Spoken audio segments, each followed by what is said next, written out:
संत के जीवन में, गुरुजन के जीवन में अगर मनुष्य का शरीर मिला है तो अच्छे से अच्छा महंत क्यों ना हो, संत क्यों ना हो, पीठाधीश्वर क्यों ना हो, मठाधीश्वर क्यों ना हो, कोई विरक्त से विरक्त भी अगर संत है तो मानव का अगर शरीर मिला है तो टेंशन तो उसके जीवन में भी है, चिंता उसके जीवन में भी है।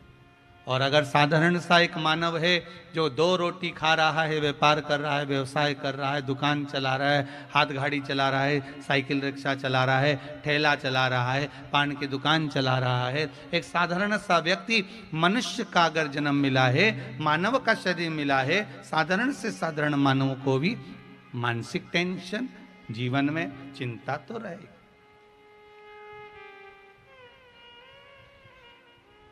एक बात पहले कही थी, आज फिर कहते हैं। घर में हाफ सेट है, घर में डिनर सेट है, भोजन का सेट भी, घर में सोफा सेट भी है, पर घर में हीरे का सेट भी है, सोने का सेट भी है, हाफ सेट भी है, फुल सेट भी है, डिनर सेट भी है, सोफा सेट भी है, पर कितने भी सेट इकट्ठे कर लिए पर मनुष्य अपसेट है।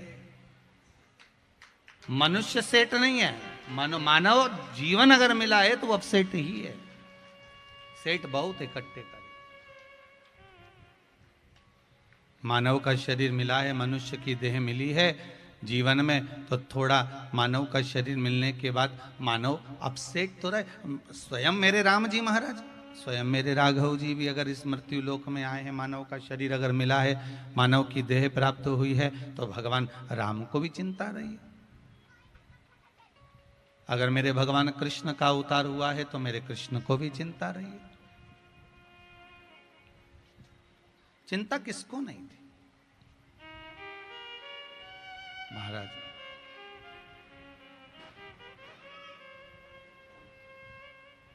रुक्मणी मैया भगवान कृष्ण की 16,108 रानियों में से एक, पटरानियों में से एक। अब जरा देखिए कि भगवान कृष्ण की रानी होने पर, पटरानी होने पर भी उनको चिंता थी।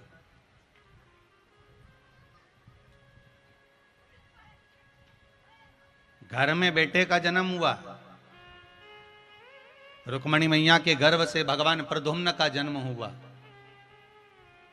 श्रीमद् भागवत कथा कहती है, घर में बेटे का जन्म हुआ और बेटे का जन्म होने के बाद 10वें दिन ही बेटे का हरण हो गया। सुनिए कि नहीं सुनी, भागवत जी में सुना है ना कि बेटे का जन्म हुआ, प्रद्युम्न का जन्म हुआ, और प्रद्युम्न का जन्म होने पर 10वें दिन तो बेटे का अपहरण हो गया।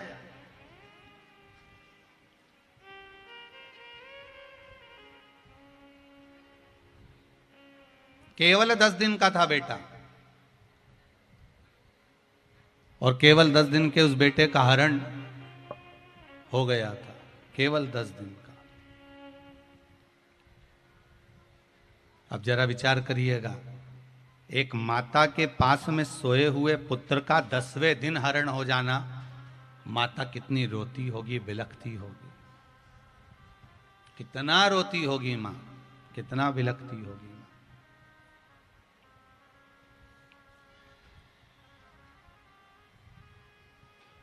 और केवल ज्यादा बड़ा भी नहीं था, केवल 10 दिन का, कितना बिलखना होता महाराज।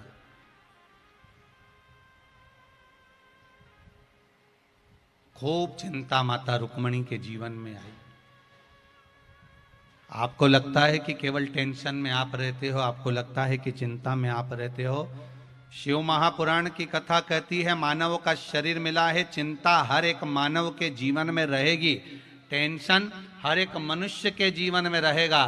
पर शिव महापुराण की कथा कहती है कि जैसे भगवान कृष्ण रुक्मणी को बार बार समझाते थे, उसी तरह अगर जीवन में कोई टेंशन आए, समस्या आए, तो शिव महापुराण की कथा भी बार बार समझाने का काम करती है कि ये जीवन में आएगा जरूर, पर निकल जाए। दुख आएगा, जीवन में समस्या आएगी, ऐसा नहीं कि समस्या नहीं आएगी, आएगी। मानव का शरीर है तो समस्या तो रहना है।